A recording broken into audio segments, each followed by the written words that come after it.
Hello, everybody. Welcome into the NBA Front Office Show. Happy Monday. We've just gotten through our first weekend of the NBA playoffs. Plenty to talk about there. Plus, we've got some off-season chatter already. We're talking player movement, potential trades, things like that to get into on today's show. And the awards front, what does that look like, too? I'm Trevor Lane, joined by Keith Smith. Keith, I watched a lot of basketball this weekend. I'm assuming you did as well. That was a lot of fun. Uh, Good start, I think, to the NBA playoffs, despite a few annoying blowouts. Yeah, the blowouts were the worst part. I mean, we only really had the two games that were pretty close all the way through. Yeah. That was the Knicks Sixers, and then the last game of the weekend, the Pelicans and Thunder. But at least like the Lakers Nuggets was close for most of the game. But yeah, there were a couple stinkers in there, but that happens in the playoffs. It's especially in game ones. New teams in like the Magic and the Pacers. You didn't see them necessarily perform up to snuff, but the Thunder certainly did. They kind of erased some worries, I think, a little bit and played a close game down the stretch. But yeah, it was awesome, man. It's that weekend, next weekend, we're never going to get a full game 7 weekend where we have 8 game 7s. If we did, that'd be, I don't know what would ever top that sports wise for me. Right. I mean, I'd lose my absolute mind over something like that. But yeah, all things considered, fantastic weekend of hoops. And I'm excited now. Game 2s get fun, right? Because you see, or what did we learn? What are we going to do differently? Where are we going to go? Is it who reacts versus overreacts to things? That's where these series get really fun. Now, you've got a great piece up over on the Basketball Bulletin breaking down each of the game ones with some takeaways. You guys can check that out. I'll put the link in the description down below. Basketball Bulletin saw a big surge over the weekend as people were jumping in to find out more about the playoffs. So that was fantastic to see. Again, if you guys haven't checked it out yet, click the link in the description. But Keith has some fantastic takeaways for all of the game ones around the playoffs. And we do kick off game 2s starting up tonight. I will say and perhaps this is the purple and gold lens that I look through. I watched the Thunder and went, "Oh God, they're not that good."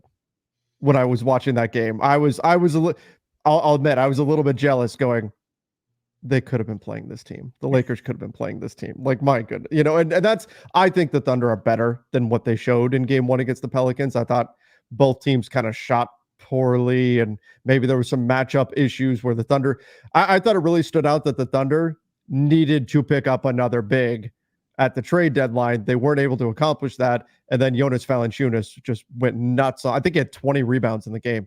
Crazy. Yeah, he had at least 9 offensive rebounds. So yeah, that was a big weakness for them. Yeah. Yeah. I mean, we talked about that at the trade deadline. I think we both came down on liking the Hayward trade in the end. That hasn't really panned out. He hasn't done much. Not like they gave up much to get him, though. But yeah, I think we both had a feeling of, didn't get one more big. Like, you could have got one more big in there. I continue to maintain getting a big who can play with as well as back up Chet Holmgren is going to be really, really important for this Thunder team. I think of it, if we go back, it's probably almost a decade now. If we go back to like when the Jazz would start Rudy Gobert and Derek Favors together, then Favors would come out early, and then Favors would come back in as Gobert's backup. I think you could do something like that. Interestingly enough, there's a guy in the Jazz who I think would fit the Thunder great. John Collins, I think, would be awesome in Oklahoma City if they wanted to go that direction. I think Utah could be convinced to move him without needing a whole lot in return. I feel like they kind of functioned as almost a way station for him, a little bit of, all right, yeah, we're going to be a clearinghouse here. We took him in and we'll probably move on, at some point, but that's a further down the line. But related to that, my big takeaway from that one is, boy, they better be happy that Zion Williamson can't go. Oh yeah, the Thunder, because I think they'd be in trouble. I they'd think be down 0-1. They'd probably be down 0-1 in game 1. I don't know that they'd lose the series if Williamson played, but just one more guy who could attack and do something against them in that, a little more size, another guy who can finish around the rim, that'd be tough. But overall, I'm not out on the Thunder. I think they made plays when they needed to. I think Herb Jones, done SGA is a really tough matchup. When you cut him off, cuts off a lot of what Oklahoma City can do. But also, first game for most of those guys in the Yes. playoffs. They'll presumably figure that out and be better next time out. Agreed. I'm looking for a step up from the Thunder next time around. I did think they were just kind of stuck in the mud a little bit. Low scoring game. I mean, 94-92, low scoring game for OKC and the Pelicans. My thought was maybe this summer you just go get the guy that bludgeoned you on the boards and you go get Valanciunas and use him as a physical presence next to Chet Holmgren. And obviously he doesn't have to play all the minutes, but I mean, it seems like they're lacking that kind of a player right now. Yeah, I totally agree with that. I think there is a piece where that's what they need. Like that, I think would very much put them over the top and would really push them into a team that I'm not going to say we all, but many of us have some doubts on. We're wondering, Sure. what are they going to be beyond the regular season? Into this team could really make noise and be dominant, and really contend for a title. But we'll see. This playoff run for them is going to tell us a lot about where they're at. It's going to give Sam Presti a whole host more information and data to make decisions on, and we'll see where it all comes out. I mean, hey, credit to SGA, biggest play of the game. They needed a bucket. He got the bucket and won. He's fantastic. I'm very, very high on the Thunder long term. Make no mistake about that. I'm very high on them long term. Just don't know whether or not they've got it this year. We'll see. I'm curious to see were there some nerves. What does game 2 look like for them? Just to bounce around a few other playoff series before we get into some of our news and notes here. Obviously, we had a couple of blowouts. Keith, your Heat, I think, or your Celtics, you diffused any concerns about Miami posing a threat this year. That was I'll be honest, I did not even watch it. I was like, we all know which way this is going to go. I'm not going to bother with this one. And it was even more of a blowout than I anticipated. Yeah, Miami made a little run in the fourth quarter. Boston just they were at that point. It was all right. This is done. Let's just get through the rest of this game. But it never got close. That's the difference. There was a little people like I didn't like that run the Heat made, and it's like they cut it from like 32 to like 14 or something. Like it never actually got close, where it was ever in danger or anything like that. The Heat are just too limited without Jimmy Butler, without Terry Rozier. They just don't have, even Josh Richardson would be huge for them right now. They just don't have anybody who can make anything happen off the dribble that isn't Tyler Herro. Like it's very tough. And Boston did a great job of limiting Herro, really shutting down a lot of the DHO stuff. They like to run with Bam. They let Bam be a scorer, and I think that's going to be the strategy all series long. If Bam wants to take a bunch of jump shots and they want him to be a 25, 30 point per game guy, good. Go with that. We'll run defense the rest of the way and go. I think the challenge for Boston is going to be just maintaining focus throughout these games against the Heat, not getting into a point where you're up 2-0, you're up, even 3-0, and you just kind of mail in a game because whatever. They stay focused, stay locked in, and try to get it over, because you start messing around in the playoffs, just bad things tend to happen. Somebody gets hurt, you lose another game, and now all of a sudden it's a 6-game series. So just keep things moving and get these series over as quick as you can. But the other benefit for the Celtics right now, a little bit of couple guys who are a little older. They don't play for 2 days so they don't play till Wednesday, game 2, and then game 3 is until Saturday. So there's 2 days off in between both. Every year there's one team on each side or one series on each side that gets stretched out. This year in the East, it's the Boston-Miami series.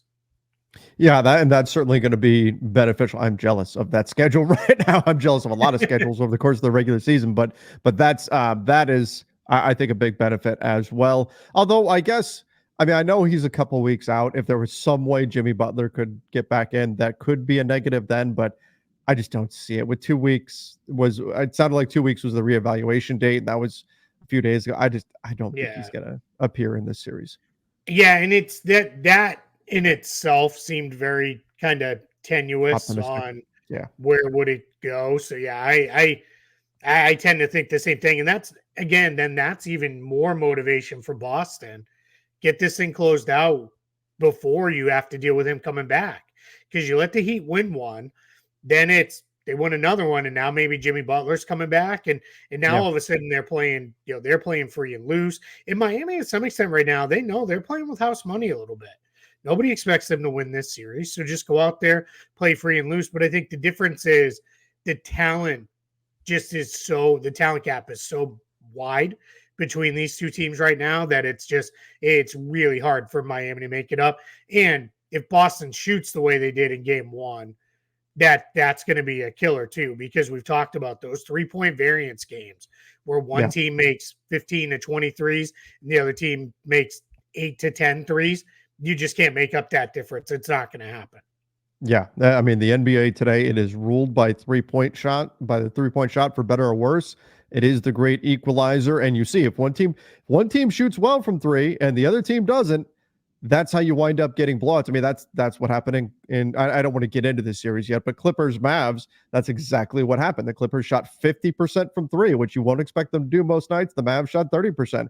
Again, you won't expect them to do that most nights, and it turned into a surprising Clippers blowout. But the bottom line is the Clippers got the win without Kawhi, which neither one of us was predicting. But before we leave Miami, though, let's get into this. There's a story out from Adrian Wojnarowski that the Miami Heat are going to be, this is no surprise, the Miami Heat are going to be looking for a star player. They're always in the mix for star players, but that specifically they're trying to find someone who fits Bam Adebayo's timeline. So they're not looking for an older player. We also have a bit to talk about with the Jazz as far as all of this goes. Keith, I guess first, because I've got a macro level that we need to get into here. But first, Miami being in the star chasing business potentially this summer. What are your thoughts on that? The sky is blue and the earth continues to turn. I mean, I don't know. Hey, they could come up with water is wet. Whatever you want to say. Sure. Right. Like it's not surprising. Teams, the Heat, the Lakers, the Knicks, the Nets for a little while there. But those three teams, they're always going to be in on stars. And that's fine. There's no shred of criticism coming from me with that. That's how they operate. That's how they run. And that's okay. And part of the reason why those teams are always going to be in on them, Knicks slightly less so. The Lakers and Heat have come away with stars over and over again. So if you know you can go get them, go get them. My question is, what has really changed all that much for Miami from last summer?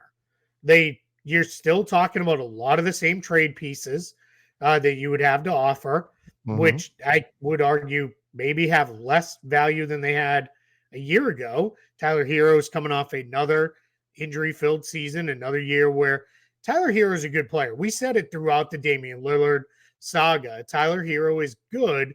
Tyler Herro is not the guy you build as the centerpiece of a star trade. Miami still doesn't have great first-round picks to offer, so you're just in a spot where it's okay. Like, that's fine. What they need is a star who says, somehow, one way or another, I'm going to the Heat. How that's going to play out, though, is I don't know how you get there because they're not positioned to have cap space anytime soon. We've talked about this, not to relitigate anything to do with the Anthony Davis trade, but part of why that I'm going to the Lakers worked, the Lakers had cap space a year later. The Lakers basically let it be known, we will wait a year if that's what it takes to get Anthony Davis. And then everybody else kind of said, all right, we're out then because we're not renting him. And nobody was close enough to winning a title that it was, well, this is worth giving up everything under the sun to go win a title and try to do what the Raptors did with Kawhi, which is maybe we can convince him to stay. I also think that was a little bit of a factor as well of, hey, Kawhi left. Like, we don't want to be the next team in this boat. And that is after winning a championship, Kawhi left. So if he wanted to be with the Lakers, that's what's different because everybody brings that one up is like, well, AD got his way. Well, AD got his way because he was there. And then the Lakers ended up giving a pretty strong package anyway. Yeah. To the Pelicans, it was a haul. And still hasn't paid off fully right? We're still waiting for the final remnants of One more that pick. to finish out. So, yeah, that's my thing with the Heat. Great. No issue with this, but we're in the same place we were last year with Damian Lillard. Woj didn't say who. Everybody immediately went to it's Donovan Donovan Mitchell. Mitchell. Yep. Okay, yeah, maybe. I mean, I'm guessing he seems like maybe he is the. I don't want to say he will be the biggest name, but he's one of the bigger names that seems like maybe will be available this summer. So we'll see what it looks like. But yeah, I don't know. I'm really not sure what to make of this beyond. Okay, the Heat are doing what they do.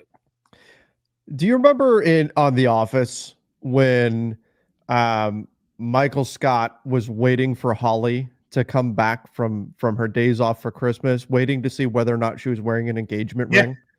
That is going to be 29 teams in the NBA waiting to see if Donovan Mitchell puts pen to paper and actually signs that deal with the Cavs. And if they don't, if he does not, they are all going to do the Michael Scott celebration in response, because I have a feeling that every few days we're going to get, okay, this team is going to go star chasing and Donovan Mitchell is the top of their list. Yeah. Yeah. Yeah, I'm with you. I think there is, especially definitely if they lose to the Magic in the first round, which Orlando didn't play too well in that first game. But again, we'll see. First game for just about all those guys in the playoffs. We'll see what they look like, next run through. But if they lose that one 100%, I think the Mitchell stuff is we're going 90 miles an hour minutes after that series ends if they lose. Yeah. If they lose a non-competitive series to, I'm going to say probably Boston in the second round, we'll be like 75 miles per hour right after the series ends, but steadily accelerating up to 90 and 100 and everything else, because that's just what's going to happen. I mean, he did not mince words when he said, I want to win and I want to make playoff runs, and that is conference finals or NBA finals. It was not winning. This was after there was a lot of talk of the Cavs want to win around. They want to win around. That's why they tanked themselves into the Orlando matchup. Then, like 2 days later, Donovan Mitchell said, yeah, winning around's not enough for me. So I think that kind of tells us where he's at mindset-wise. I think if they can make a real run, sure, he probably will then, pulled out and say, yeah, let's do this. Let's try to make this happen. But for now, we kind of are where we are. If that deal is in front of him and he doesn't sign it, he's instantly on the trade market, right? Has to be. Yeah. Has to be. Yeah. Because that means he's the only thing. So sometimes with these guys, they don't sign it because what they're doing is they're waiting to say, hey, I'm not signing now because I may make designated player language. I'll qualify. Donovan Mitchell can't do that because he was traded to the Cavaliers. In order to qualify for designated player, it either has to be the team that drafted you or the team, or you acquire the player while they're on their rookie scale contract. Yeah. So in Mitchell's case, not a thing, can't happen. So what happens with a guy like him is he could get one more year added because he could pull it all the way out to one more year added to his contract. That's not really a thing we've seen be a thing. So yeah, if he says no, he's in a spot where he's probably not, then he's out, right? He wants nothing to do with staying. And at that point, when there's only a year left, you have to start thinking about, all right, what are we going to do? How are we going to how do I want to put this? How are we going to recoup everything we gave up to get him? Right. And how do we go? And that's probably a good spot to go to the Jazz. Yes. So the Utah yes. Jazz also have made it known that they are ready to go star hunting. And I thought what was interesting was the analysis from the Jazz side of things of the market in general. I thought this came out. This is about a week ago that this story came out, but it kind of ties in here. I thought it was interesting that they just very publicly said, hey, like, this isn't the way that stars change teams. We can have cap space, but that's not the way it works anymore. Stars are not changing teams via free agency. It's not happening very often. Instead, what we're waiting on is we're waiting for the next guy to be disgruntled. That's what you accumulate assets for. The next time a star player doesn't want to be where they want to be, we want to be able to come in and make a really competitive offer, and that's how we're going to get that player. And they're right. That's how stars are moving right now. It's more often via trade than via free agency. Free agency has largely dried up in most summers. You can get some good role players, but the stars are moving via trade. So that's the strategy for Utah right now. Now, they also say they want to be very careful with it. They don't want to get anybody who's an older player. They want to get guys who are younger. They can be part of the long term. So they're going to be very picky, which is going to be an interesting needle to thread, while you've got a few players on that team that are probably like Lauri Markkanen that would probably like to have a better team and try to win right now. But on the macro sense, I think they're hitting the nail on the head of you're not going to get that star via having cap space, via the free agent market anymore. You're either going to draft that player or you're going to find them on the trade market. The Jazz are saying we're probably too good to get like the number one pick right now. So we want to have as many assets ready. So the next time a star becomes available, we're going to go get them. I would have to imagine Donovan Mitchell will not be that guy, but somebody, they want to be ready whenever the next person gets upset. That'd be kind of funny if it was. It was like, hey, let's just run this back. Here's all your picks back. Let's go. I think what's interesting with the Jazz too is I think there was almost a sense of let's put this out into the world of, hey, we're not fully locked into renegotiate and extend Lauri Markkanen and then use whatever cap space is left over for minor stuff.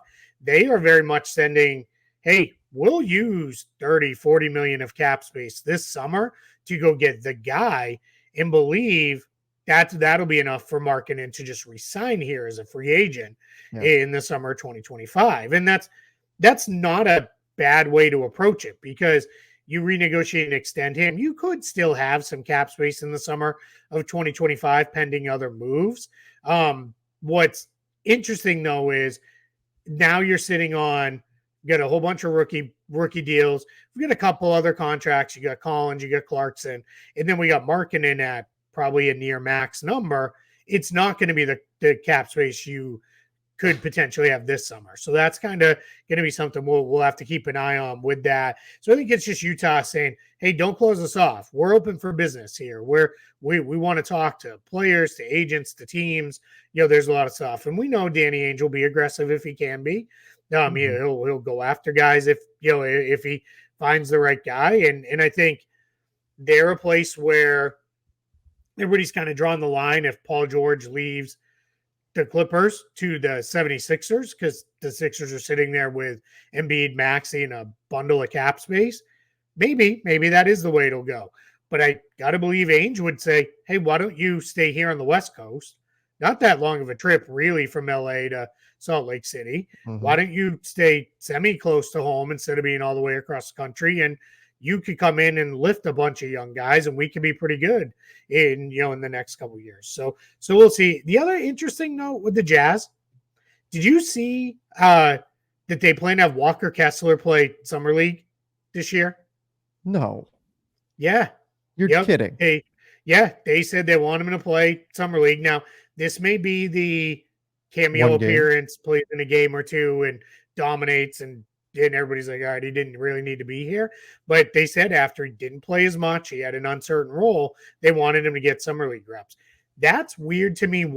Anytime it's a guy going into year 3, that's always a little, that's, what's going on there? The other piece, last summer he played for Team USA. Not very many guys are going from Team USA to Summer League, the next year. So just something else. So it's kind of like, interesting. I don't think it means anything like they're like, we're out on Walker Kessler or anything, but it could mean Walker Kessler could very much be in a trade package if is there, because I don't think they're like, we're locked into him. He is our 5 moving forward, as maybe it looked, a year ago. Talen Horton-Tucker sat out of Summer League. Like what are we doing? Walker Kessler, that's, there's no rules against it or anything like that. It's just very abnormal for a player of his stature, especially for a starter, for one of the better shot blockers in the league, to be asked to play in Summer League. So that's interesting. I don't know, Keith, that kind of stuff always makes me nervous. Like if I'm a Jazz fan, because what you get in Summer League is you get Yeah, it's like what draws people to summer league, what draws your attention. It's, hey, this is the top pick, right? We're gonna go watch Zion. We're gonna go watch Wemby. We're gonna go right. That's what draws the attention. But 95% of the guys playing out in summer league are dudes that are just trying to get anybody's attention, right? Trying to Sure. get the attention, trying to work their way into the NBA. They're not like the top lottery picks. And those guys are flying around the court at 100 miles an hour, desperate because this is their shot, right? This is their chance. To me, that's a nervous situation to put a key member of my team into in an important summer where he really needs to develop. I'm going to go up against a bunch of guys in a situation where players are not familiar with each other and they're going 110 miles an hour flying all over the court. That would make me nervous if I was a Jazz fan and Walker Kessler's out there. Yeah, I think it does help a little. Like they also said, Keontae George, Taylor Hendricks, Bryce Sensabaugh, all those guys they expect to play too. So at Okay. least it is some guys that he's played with before. But no, yeah, it's anytime a third year guy who was a first round pick is playing, it's generally for one or two reasons. Either there was an injury involved or the guy's not very good. Every once in a while, that guy shows up, plays a game or two, and it's like, yeah, this was not necessary and goes. The other thing to keep in mind too, Utah runs their own summer league, so he may play in the Utah summer Oh, I league, forgot play a about game that. or two there, and then not Yeah, even go to Las Vegas. We'll I see. forgot. Or it could be, hey, we just need reps. Like we want to play through him in the post, and we want to do that. And every once in a while, you see that too, where it is, hey, we want to got to try something new. That's why we always caution, hey, don't get worked up if a player has a bunch of turnovers or something, because they're They're asking trying stuff. player X to be an on-ball playmaker, and that's not really Yeah, his role or whatever. So yeah, it's a it just raised my eyebrow a little when I read that. that It's is like interesting. that is interesting. Okay, let's jump over to this. Mark Stein said the Hawks may prefer to trade Trey Young over DeJounte Murray. Now, obviously, there's a lot of nuance to this. What would a return look like for Trey Young versus a return for DeJounte Murray? It goes beyond just which player fits better with the team, and they gotten a look at both players, but Trey Young potentially on the move. Um, Pretty polarizing among fans. I've seen that. There are a lot of fans that say his defense is awful. They want no part of him. He's not good. Right. There's other people who say, no, this dude's a star. This is going to be one of the big names out there on the market. Where do you fall on Trae Young? Is this a guy that teams should be willing to go all in to get? If you have the right guys, or you think you can get the right guys to protect him on defense, go get him. Like he's awesome. He's an offensive machine. Like Yeah. he can keep you in games you have no business being in, win you games you shouldn't have won. And he's a guy who is, I think people think he is just this shameless gunner. He's a very willing passer. Like and he's a very good passer He's too. Like talented. he's a very, very, very good offensive player. And I think what you could do is you get him on the right team where the right defenders are around him. They could kind of protect him. You definitely could have a big that can cover for him on drives and the like. I think what you'll see is, let's say that team ends up coalescing, comes together really strong, and now you're in the playoffs. I think you see Trey Young bring his effort level up really high to where it's, all right, he's still not a good defender, but he's giving really good effort, and that's helping. And he's defending in a scheme, and that's all you need him to do. Mhm. He's never going to, Trey Young is not going to wake up one day and be like, all defense team, here I come. It's just not going to happen. He's too small. It's not the kind of player he is, but you put him on the right team and the right scheme, I think he'd be fine. So I would be all over it. I also understand the teams that are like, just give me DeJounte Murray. There's maybe less problems there. It may cost less to acquire DeJounte Murray. Sure. It's not as big of a cap hit. He is a guy who he's been the second, third guy on teams before. If we're bringing him in, I think this is one where fit matters so much versus just the two players side by side comparison. Tell me where they're going, and I'll tell you how I feel about the move for the team that got them. Yeah, absolutely. The fit is going to matter a lot. Can you protect that player? Do you have the right pieces around them? That's going to be absolutely critical. This will be alongside, depending on what happens with Donovan Mitchell. Trey Young may wind up being the biggest name the biggest target Oh out yeah. there on the market. And so he's a guy that we're going to be keeping tabs on all summer, in addition to DeJounte Murray. But from the Hawks' perspective, do you like that idea of let's keep DeJounte and see you later, Trey? I don't I hate guess it it. depends on the return, but Yeah, that's the key part. But I don't hate it just because it does, I think, rebalance their cap sheet in just a way where a lot more things are possible now. The Hawks are just, they did a little bit of that. I think we talked about it at the time. Yeah, they cleaned some stuff up by trading John Collins, but they didn't fully clean things up. They are on the hook next year for about $163 million. So that is about $8 million under the luxury tax for 12 guys. So you're basically right at the luxury tax. And that's before doing anything with Sadiq Bey. Now you could clear a little bit more room if you move on from Garrison Matthews or Bruno Fernando. And maybe that's what they do. And maybe Sadiq Bey coming off the injury, maybe you can get him on a really team friendly deal now that you wouldn't have gotten him on before. But a year from then, you got to sign Jalen Johnson.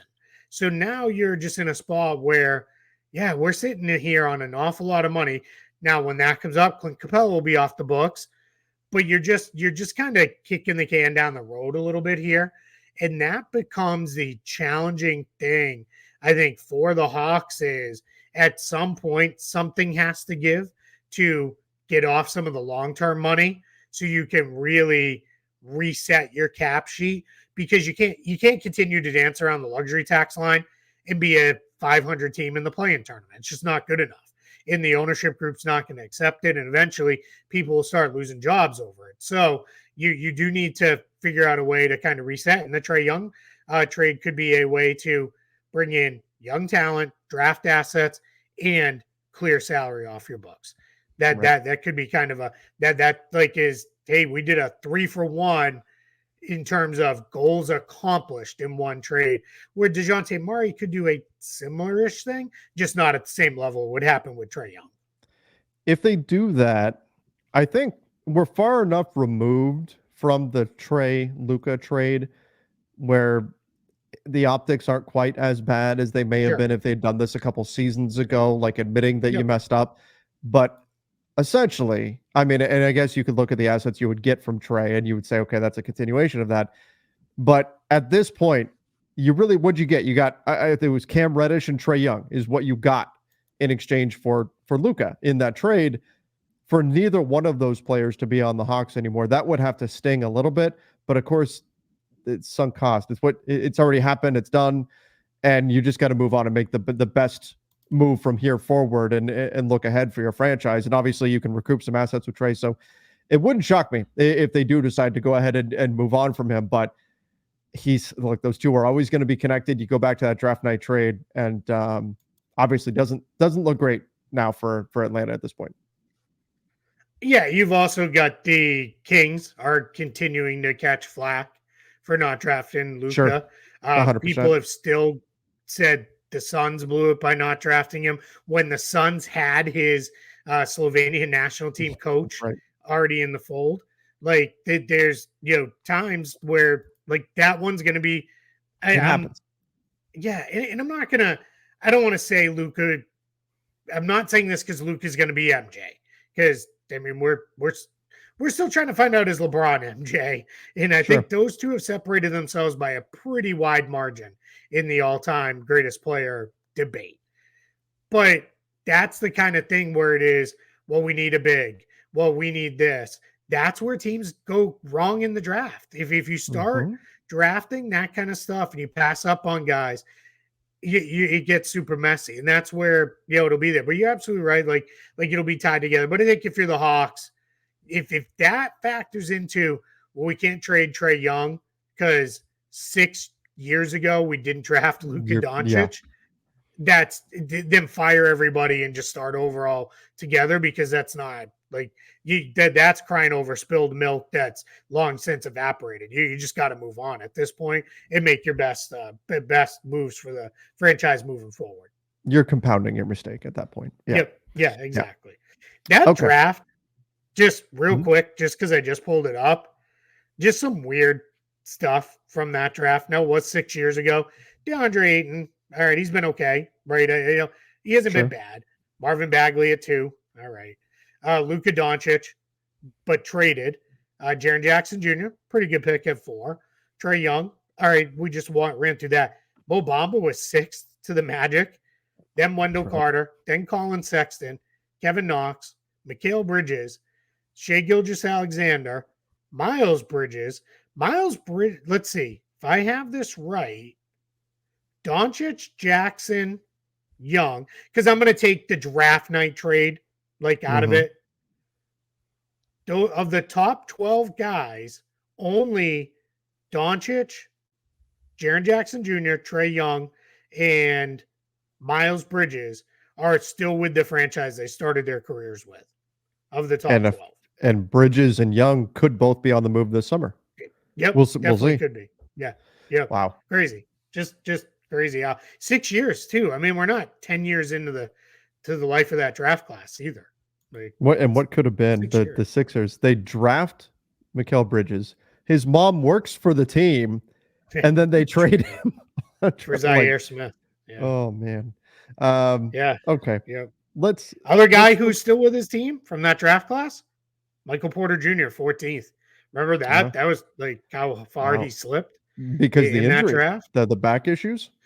Yep. And then you have to go all the way to 24th pick, Anthony Simons of all players, still with his team. From now. That. 6 years in, I think. What is that? 6 guys total are still with their team. Did you see our pal Jake Fisher had something on that? Not on players with their teams, but on the number of second round picks this summer and next summer that are still with their original teams. It's I forget. I saw it in pass. It's 2 or something. It's 4 in this draft. Yeah, only 4 teams own their pick from there. I actually have it. I was working on it today. It is the San Antonio Spurs, the Miami Heat, the Sacramento Kings, and the Orlando Magic. The Philadelphia 76ers would have, but they forfeited their pick from the PJ Tucker tampering. So when we're talking about how stars move via trade and everything, this is just more evident. Look how many second round picks have been put into deals. That doesn't necessarily mean it's for a star, but the trade has become the primary method of talent acquisition in the NBA. Yeah. 24 of 28, because there's only 28 second round picks next year, because there was also a forfeited pick by the Suns. 24 of 28 have changed hands. And I'm not going to say that Spurs, Heat, Kings, and Magic don't move picks at some point. Magic and Lakers will hook up for their now annual draft afternoon trade of a second round pick. That seems to be what they do. So we'll look forward to that one when it comes out. Are we 2 or 3 years in a row with that? It's at least 2. Something like that. Yeah, might be 3.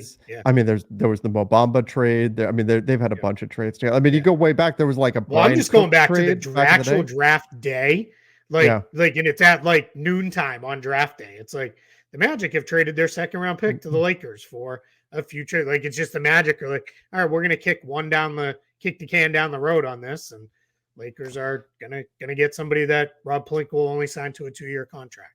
It's funny because as much as running a professional sports team is not the same as running a fantasy team, in some ways it kind of you go back to the same people. You go, hey, remember we pulled off this trade? Yeah. Let's see if we can work something else out. Those relationships and everything absolutely matter. Absolutely matter. I wrote about that on Spot Track, not this trade deadline, but the one before, about trade partners, common trade partners among I use the current GMs as the base. In Orlando and LA, we're one of the higher between Pelinka and Weltman. We're one of the higher ones up there. It's the Disney connection. That must be it. Yeah, that's it. You know what it really is? Being serious though, it is. These are people you trust. These are people you trust to not negotiate against you through the media. You can bat around ideas without names getting thrown out there and leaking and people's feelings getting hurt and all that stuff. That's why people keep going back to the same trade partners over and over. Celtics and Spurs have now kind of become that. They've done several trades with each other over the last few years since Brad Stevens took over. So yeah, it's definitely a real thing. Speaking of the Spurs, Chris Paul, okay, we talked about this last week that maybe the Spurs would be a cool landing spot for Chris Paul. Now it's a real thing. Chris Paul could actually wind up with the San Antonio Spurs. What would this look like if Chris Paul is now the giver of lobs to Victor Wembanyama? Yeah, and which I think is fine. Like, I have no issue with this if that's where the Spurs want to go. Just don't get stupid with the kind of contract you give him, because the assumption here is this would be if Chris Paul is waived by the Golden State Warriors. Chris Paul has a $30 million contract that is fully non-guaranteed. It becomes fully guaranteed on June 28th. Guarantee dates can always be renegotiated. It can be renegotiated all the way back to January 10th of that league year. So what we've seen now with the Warriors, they've been very, very open that they need to get off some salary, that they are going to pare payroll down by a significant margin and do what they can to try to get themselves in a spot where it is maybe they're out of the tax entirely. If not, the tax bill is far lowered.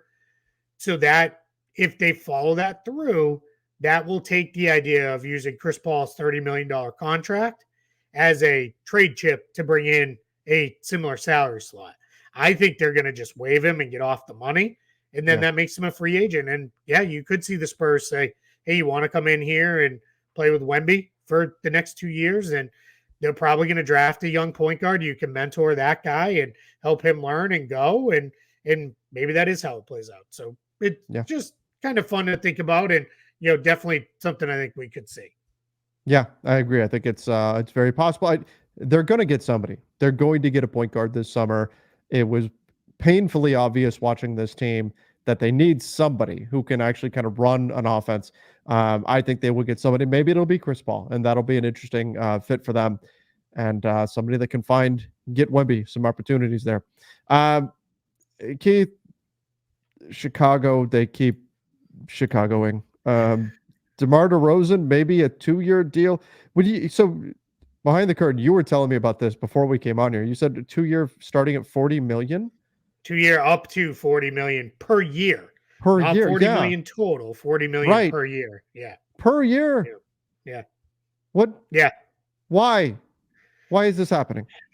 So what's funny about this is this report came out literally one day after Arturas Karnisovas, their VP of basketball ops, in his end of season media said, hey, I know we can't just run it back. I know it's doing that and expecting different results is crazy. We can't do it. Right. And then this report comes out. Now, I am not against the idea of bringing back DeMar DeRozan. DeMar DeRozan's still pretty good. He is. I do start to question DeMar DeRozan at $40 million per year. Who are you competing against? That to me says, are you just are we just throwing out a number? Why not $1 billion? I don't know. Let's give here's 11 quadrillion billion. I don't these just start to be stupid numbers, and you're just picking numbers out of thin air. DeMar DeRozan's not worth $40 million a year, and he's certainly not worth that to the Chicago Bulls where they're at right now as a franchise. That's just madness. But DeRozan made some comments about how long he's been in the NBA. I'm of course paraphrasing here, but it was something to the effect of, I'm not trying to play till 21 years in the league, or referencing LeBron. I'm not trying to play that long. I need to be able to win and everything. Was this a reaction to hey, we know you want to win, but what if we give you a lot? Could that make you want to win a little bit less? Okay. Imagine if that was the actual pitch. Right? Hey, what number do we have to get to? What's your per win number need to be? Where is it at? Because if it's, all right, if it's a team that's going to win, 50 games and they're going to pay you, $1 million per win. Well, we're happy to match that. We'll go to $2 million per win, or that'd be amazing. Yeah, I don't know. I understand from this side, like you didn't find a DeMar DeRozan trade. I don't know how hard they looked. They didn't find a DeMar DeRozan trade this last year. We've talked about how they probably need to move on. They need to change something. You need to get some value for him before he potentially walks to another team. So the idea of re-signing DeMar is, well, it's that or we let him walk for nothing, right? We'd rather have him under contract. The problem, though, Keith, is that if you sign him for $40 million, who you trading him to? Yeah. And you're probably talking about bad contracts that you're taking back because people aren't going to want to pay DeMar DeRozan $40 million. If you tell me, hey, it's a 2-year $40 million deal, $20 million per, let's go. Yeah, 100%. Sign me up. Yeah, very movable. Fantastic. Yep. Great job, Chicago. $40 million per season. That's high enough to make a trade. You never say it's impossible, but that would be a difficult number to move, despite teams. Like the team could really like DeMar DeRozan. They're still not going to want to pay him $40 million. And that's where a second year becomes absolutely killer. You can't do that. And if we're sitting there, early morning hours, July 1st, and we're doing our show and it comes across Bulls and DeMar DeRozan are doing a 1-year, $40 million. All right. I'm not going to lose a ton of sleep over that. I am very much of the mindset for good players, it's very hard to overpay on a 1-year deal because it's 1 year. So, all right, whatever. What else are you doing anyway? You're not going to have cap space. So if that's what you want to do, fine. I don't, it's more than I would give them for a single year, but fine. If it's a 2-year, $80 million deal, that's lunacy. And that's, you've lost the plot. You've completely, fumbled this whole thing. Other Bulls tidbit out of that media. Karnisovich was asked about Lonzo Ball and was asked very what are you going to do with him now? And he did not really answer that part of the question. Just said, we're looking forward to getting him back on the court next year. That was really where he kind of left it, which is honestly, he took a little heat for that, but that's fine. You're not going to come out with any player on your roster who's under contract, especially not one who is working his way back from injury and be like, well, we know he sucks and we'll never play again because he got hurt, so we have to trade him. He's not going to do that. That's not going to be a thing. That was never going to be a real thing. But yeah, I mean, he's not going to tip his cap, right now. Yeah, exactly. He's not going to tip his hand. His cap he may tip. Yeah, but... tip his cap. Yeah.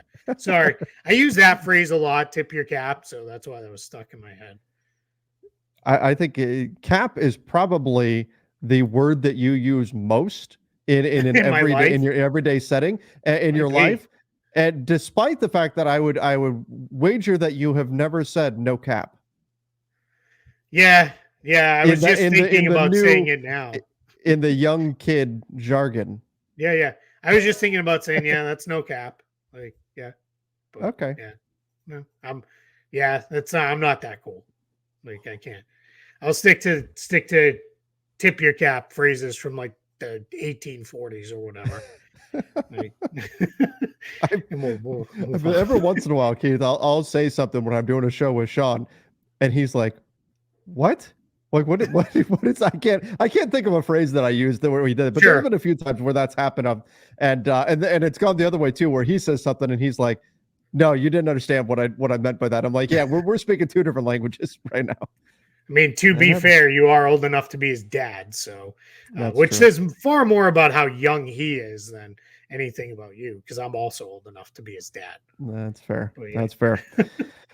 All right, now that you've delivered that gut punch, let's let's. It was really a gut punch to Sean being a baby. I suppose, yeah, but there's a thing it's better though if you're on the younger end of it, right? Yeah, you know what I mean. Yeah, because he's not 10, and we're not telling him to go to bed. Which in fairness we wouldn't, because we know if he does, then he misses a all staff dinner and all of that. So he sleeps through it. Yeah, that's right. Exactly. Oh, sleepy. All right, let's finish up with this. We got our award finalists. Oh, Sean, he's doing good though. Sean's doing good stuff. He's doing great. He's a good sport too. He is indeed. Awards finalists, those came out. The MVP awards, it's who we thought. It's Luka, it's SGA, and it's Jokic. I still have Jokic winning it. All three, I think, are worthy candidates, but I just I don't think we're going to get to a spot where it's not Jokic. I think everything is pointing that direction, and that's probably where it's going to go in terms of the MVP. Yeah, I'll go a little further with this. None of the finalists necessarily surprised me to a point where it's like, oh my gosh, this is completely egregious that they left all these people off. Celtics fans got mad at me because they were like, why not Joe Mazzulla? Fine if he was on there. I get, why he isn't. It is a little odd to me that this team that had a historically good regular season, and let's be very clear and restate again for those who, whatever reason, don't get this. These are regular season awards for this regular season only. Like, I had somebody send me a very long email about why Jalen Brunson should be the MVP. And the only thing he included in there in Jalen Brunson's resume from this year was carried a banged up Knicks team to the 2 seed, which honestly was the only thing I cared about. I don't care about his high school and college accolades of why he should be the MVP. None of that matters. So right, whatever with that. But I don't have a vote. Like, so you're really barking up the wrong tree here. Like, there's nothing, even if I was like, this is the greatest email I've ever seen, like, there's nothing that's not going to influence me in any way. But no issue with the 3 coaches that made it finalists for Coach of the Year. I think they're all deserving. The next probably biggest one is Anthony Davis for Defensive Player of the Year, not being in the final 3. But again, I don't think the 3 guys who are there are undeserving. I don't think we're in a spot where it's not like they put Trae Young as one of the finalists and we're like, what happened here? Like, those 3 guys are deserving too. So I couldn't get wrapped up in any of it with that. I was surprised by how far down AD went on the vote, and some of the players that were picked ahead of him were shocking. Have we seen that? Yeah, that started going around a little bit. I don't have it in front of me, but there were guys that probably should not have been getting, votes ahead of Anthony Davis on there. I hadn't seen that. So I'll tell you the dynamic that was particularly odd was, if you look at Anthony Davis, the major case against him is, well, the Lakers, they didn't win as many games as you'd want. But then you had Wemby, who was on the Spurs, who didn't win, who won even less games, and yet he was up there in the voting, right? So that was surprising, and that's not a case against Wemby at all. That's more, we shouldn't hold that against Anthony Davis if we're not going to hold that against other players. But overall, there's a lot of great players in all of these, awards categories. It'll be interesting to see how all these and coaches as well in these awards categories. It'll be interesting to see how it all kind of plays out. I do think the criteria is not very clearly defined. So you do have some people that vote more on narrative. Some people who vote more on stats and what have you. So it's always fascinating to see the way the vote actually comes together. But it is what it is now, and we just wait to see who ultimately wins. Again, I think the big one, MVP, it's going to go to Jokic. After that, like, what do you think is the next most, like, one that you're pretty confident on? Like, player X is going to get this award. I mean, well, besides Wemby for Rookie of the Year, because I think that's pretty locked in. Like, that's we'll take that one off. I wasn't even thinking of that because that one than I am MVP. Yes, I feel like that's that's done. I think it might be Rudy Gobert, Defensive Player of the Year. Okay, he's the best defensive player on one of the best defensive teams in the league, who is also really good. So any of the issue that you have with, well, he's really good, but the team doesn't win, or he's really good, but the team's defense isn't really good. You don't have those issues with the Gobert. He's good, team's defense is good, and the team is good. So it's probably that one, I think. I'm looking at, I think the one that's interesting is Sixth Man. Sure. Is who's going to get that. Because I think I agree with you on Gobert. I think he does win it. I struggle with team success being weighted too heavily in things like that. But when I look at Sixth Man, I'm like, man, like Naz Reid has been great for the Wolves, right? He's been fantastic. Malik Monk, who I think is probably the favorite, he's been fantastic. I mean, that's going to be a really interesting one to watch, I think, is that six-man award this year. Agreed. Yeah. And again, no issue. Whoever wins out of those three guys, the third guy in there is Bobby Portis. Yeah. No issue if he is the guy who wins.